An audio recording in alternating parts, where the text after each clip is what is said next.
เหมือนจะตัดพ้อเหมือนจะน้อยใจตัวเองเนี่ยจะถูกปลดออกนี่อาจจะเป็นเหตุผลหนึ่งเนี่ยที่ท่านอยากจะบวชผมนะที่บอกว่าเอาข้าราชการนี่เหยียบกลางถนนทุกวันนะเหยียบหน้าผมเนี่ยไม่มีคลื่นใต้น้ำแน่ไม่มีแรงกระเพื่อมการปรับครั้งนี้จะได้คนที่เหมาะสมเนี่ยมาทำงานเป็นอำนาจของนายกก็มีโลกออนไลน์เนี่ยไปแชร์คลิปของคุณหมอชลน่านสีแก้วรัฐมนตรีว่าการกระทรวงสาธารณสุขซึ่งลงพื้นที่ตรวจราชการที่โรงพยาบาลอุทัยอำเภออุทัยจังหวัดพระนครศรีอยุธยาเมื่อวันที่19เมษายนแล้วก็พูดกับบรรดาข้าราชการในห้องประชุมเนี่ยเหมือนจะตัดพ้อเหมือนจะน้อยใจที่มีข่าวเนี่ยว่าตัวเองเนี่ยจะถูกปลดออกสาเหตุหนึ่งที่จะถูกปลดออกเนี่ยจากตำแหน่งรัฐมนตรีว่าการกระทรวงสาธารณสุขเนี่ยเนื่องจากว่าคุมข้าราชการไม่ได้นะลองไปดูบางช่วงบางตอนนะครับที่มีการเผยแพร่คลิปนี้กันครับแต่ว่าท่านนายกเองเนี่ยฆ่าโทษพวกผมเลยฆ่าโทษเรื่องฟรีนี่อาจจะเป็นเหตุผลหนึ่งเนี่ยที่ท่านอยากจะบวชผมนะที่บอกว่าเอาข้าราชการนี่นะครับก็นำเรียนทุกท่านด้วยความเคารพนะครับแต่ผมเองไม่ได้ไปติดใจอะไรนะครับเพราะผมผ่านร้อนผ่านหนาวมาเยอะช่วงตั้งรัฐบาลเนี่ยผมโดนเหยียบทุกวันกัน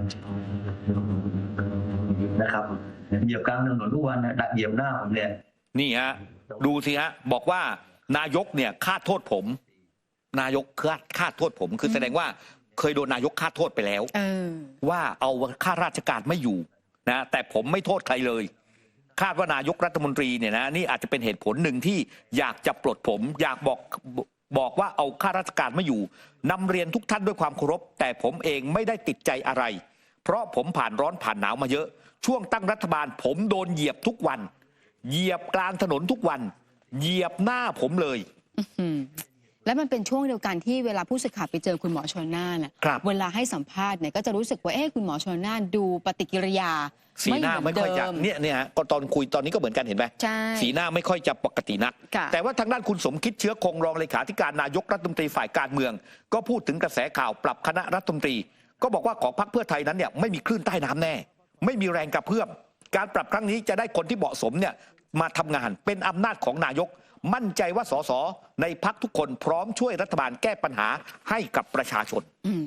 ขณะเดียวกันนะคะก่อนหน้านี้ที่มีกระแสนะคะเรื่องของการที่อาจจะมีรายชื่อพลเอกณัฐพงษ์นาคพานิชหรือว่าบิ๊กเล็กเนี่ยมานั่งเป็นรัฐมนตรีช่วยว่าการกระทรวงกลาโหมปรากฏว่าตัวแทนคนเสื้อแดงค่ะที่เขามีการนัดพูดคุยมีการกินข้าวกันเนี่ยแล้วก็มารวมตัวกันเขามีการคัดค้านแบบนี้ว่าเขาต้องการคัดค้านการแต่งตั้งโดยบอกว่าบุคคลที่เคยมีส่วนเกี่ยวข้องกับการวางแผนทำรัฐประหารหรือว่ายึดอำนาจรัฐบาลต้องการที่จะส่งเสียงคัดค้านไปถึงคุณเศรษฐาทวีสินว่าการที่จะแต่งตั้งบุคคลนี้ไปที่รัฐบาลเนี่ยเขารับไม่ได้ขณะเดียวกันเขาก็ยังมองด้วยว่าถ้าเกิดรั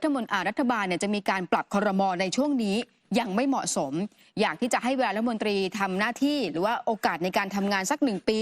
ให้ทำงานให้ตั้งใจเหมือนที่สัญญาเอาไว้กับพี่น้องประชาชนเมื่อตอนหาเสียง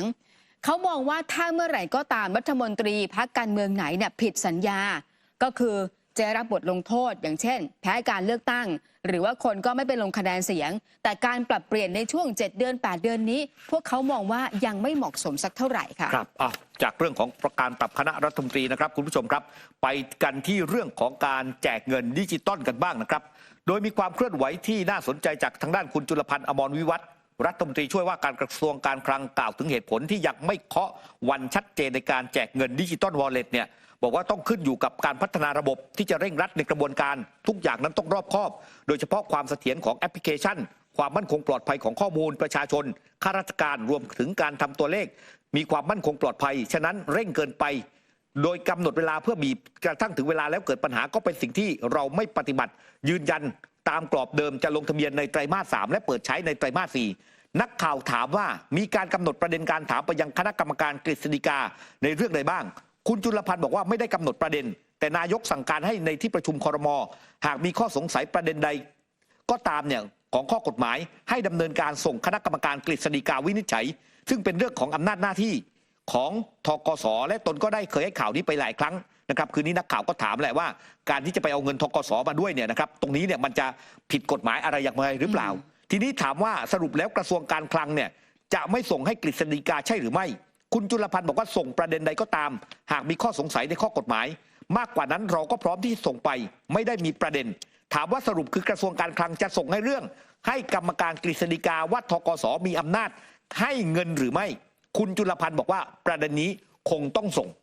ค่ะ ประเด็นนี้คงต้องส่งนะครับ เมื่อถามว่าได้นำเรื่องเข้าบอร์ดธกสเพื่ออนุมัติแล้วหรือยัง คุณจุลพันธ์บอกว่าต้องเรียนว่ากระบวนการในการดำเนินการตามมาตรา 28 เป็นกระบวนการงบประมาณประเภทหนึ่งในการดำเนินการตามสิ่งที่เรียกว่านโยบายกึ่งการคลังนโยบายนี้จะดำเนินการได้ตามกรอบของมาตรา 28 ซึ่งจะเริ่มประมาณเดือนตุลาคม ใกล้ๆช่วงนั้นจึงจะมีการพิจารณาในบอร์ดแล้วก็คณะรัฐมนตรีอีกครั้งหนึ่ง เมื่อถามว่าระหว่างนี้จะดำเนินการคู่กันหนานกันไปใช่หรือไม่คุณจุลพันธ์บอกว่าแน่นอน มันเป็นกระบวนการที่วันนี้รับหลักการ ซึ่งครม.เห็นชอบในหลักการ ต้องดำเนินการในรายละเอียดให้ครบถ้วน แล้วทีนี้ถามนักข่าวถาม ค่ะ สภาพคล่องของธกสล่ะ อยากให้รัฐบาลมีความชัดเจน จะเริ่มใช้คืนธกสอย่างไร คุณจุลพันธ์บอกว่าการตั้งคำถามอย่าชี้นำเพราะคำถามบอกว่าธกสมาสอบถามว่าได้มีความชัดเจน ซึ่งธกสไม่ได้มีคำถามอะไรมาเลย บอกธกสไม่สงสัยคุณเป็นใครอ่ะมาสงสัยเนี่ย มันเป็นคำถามชี้นำ ค่ะ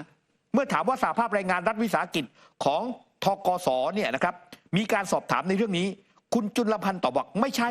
สหภาพก็ไม่ได้ตั้งคำถาม โดยสหภาพให้ถามในรายละเอียดต่างๆ ซึ่งตนชี้แจงไปแล้ว ทุกฝ่ายเข้าใจตรงกันดีสหภาพมีความพร้อมในการดำเนินนโยบายนี้ เพราะเป็นประโยชน์กับเกษตรกร ในส่วนของสหภาพที่เขาเป็นห่วงคือกรอบอำนาจหน้าที่ ซึ่งเราได้เรียนแล้วตามมติครม.ที่จะส่งสอบถามกฤษฎีกา เพื่อให้ทุกฝ่ายเกิดความสบายใจและพร้อมแค่นั้นในส่วนของสหภาพ ก็บอกสหภาพก็ไม่ติดใจแล้ว เพราะว่าเขาบอกสามารถตอบได้ มีการยื่นคำตอบไปให้กับทางสหภาพของธกสแล้วด้วย ครับซึ่งคุณจุลพันธ์ก็บอกว่าตัวเองเนี่ยได้มีการชี้แจงกับสหภาพไปเนี่ยมี 3 ประเด็น ค่ะ ประเด็นแรกนั้นเนี่ยก็บอกว่าการดำเนินการต้องเป็นไปตามกรอบกฎหมายทุกประการ รวมถึงหน้าที่ของธกสหากมีข้อสงสัย จะดำเนินการให้เกิดความกระจ่างชัด ไม่ว่าเรื่องใดก็ตามก็คือจะถามไปที่กฤษฎีกา2เนี่ยเสถียรภาพธกสต้องมีความมั่นคงสูง สิ่งที่ทำจะดำเนินการอยู่ในศักยภาพธกส